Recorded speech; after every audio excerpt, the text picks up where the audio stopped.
Hello दोस्तों, मैं हूं मधु और स्वागत है आपका अपने चैनल पर कॉमर्स वाइब विद मधु। आज हम इस वीडियो में pedagogy of school subject part 2 का बहुत ही important topic maxims of teaching complete करेंगे, मतलब शिक्षण के सिद्धांत। तो चलिए शुरू करते हैं। हमारे टॉपिक का नाम है मैगजीम्स ऑफ टीचिंग। तो शिक्षण के सिद्धांत क्या होते हैं? मतलब ऐसे नियम या सिद्धांत जो शिक्षक को सही तरीके से पढ़ाने में मदद करते हैं। इनकी मदद से बच्चे आसानी से समझ पाते हैं। मैगजीम्स ऑफ टीचिंग ये 8 टाइप्स की होती हैं जो आपकी स्लाइड पर दिख रही होगी। अब हम इन्हें इजी वे में समझेंगे। फ्रॉम नोन टू अननोन, मतलब बच्चे जो पहले से जानते हैं पहले वो पढ़ाओ, फिर जो नहीं जानते हैं वो पढ़ाओ। जैसे कि ज्योग्राफी का एग्जाम्पल ले लेते हैं। बच्चे अपने गांव शहर के बारे में जानते हैं। टीचर पहले उनसे उनके शहर के बारे में पूछे, फिर पूरे भारत के राज्यों के बारे में पढ़ाए। तो ये होता है नोन टू अननोन। जो पास है और जाना पहचाना है वहीं से नई जानकारी शुरू होती है। नेक्स्ट है सिंपल टू कॉम्प्लेक्स, मतलब पहले आसान बातें पढ़ाएं फिर कठिन। जैसे कि पहले जोड़ना सिखाएं, फिर घटाना सिखाएं, फिर गुणा करना सिखाएं। अब है कॉन्क्रीट टू एब्स्ट्रैक्ट, मतलब मूर्त से अमूर्त की ओर। इसका मतलब है पहले दिखाने वाली चीजें सिखाएं, फिर विचार या सिद्धांत वाली। फॉर एग्जाम्पल, विज्ञान में पहले असली पौधा दिखाएं, फिर फोटोसिंथेसिस की प्रोसेस समझाएं। अब है फ्रॉम पर्टिकुलर टू जनरल, विशेष से सामान्य की ओर। इसका मतलब क्या है? पहले उदाहरण दें फिर नियम समझाएं।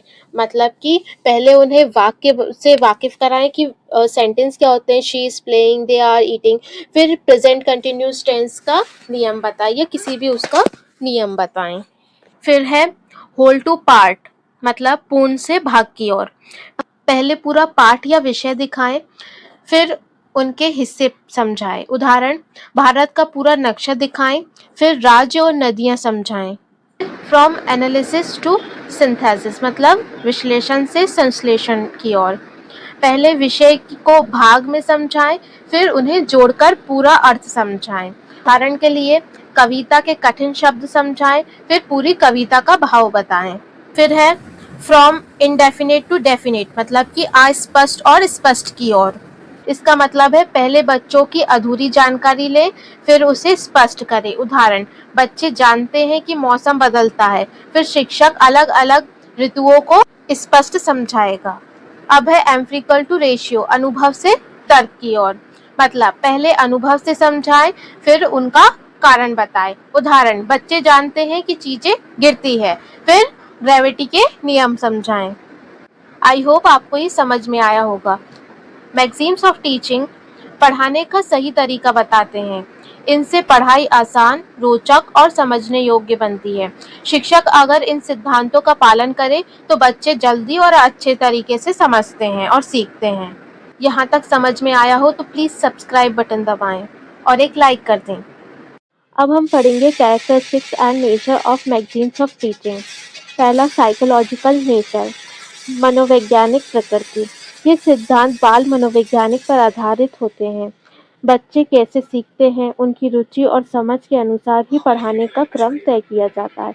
मतलब कि अगर बच्चे की एज छोटी है तो उसको उस टाइप से पढ़ाया जाएगा, अगर वो थोड़ा मैच्योर है तो उसको उस टाइप से पढ़ाया जाएगा। तो ये मैगजीम्स ऑफ टीचिंग है, साइकोलॉजिकल नेचर। ठीक है।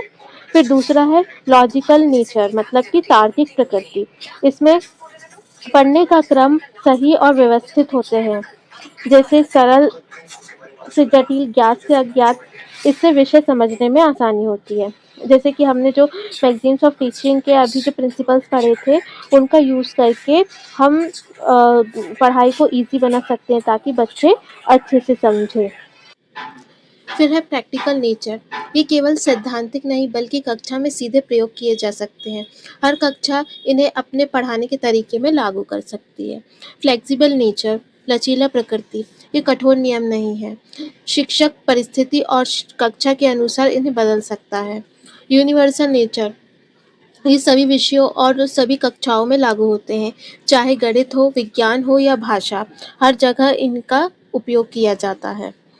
हेल्पफुल इन इफेक्टिव टीचिंग, इन्हें पढ़ाई सरल, रोचक और स्पष्ट बनाती है। बच्चे जल्दी से अच्छे से समझते हैं।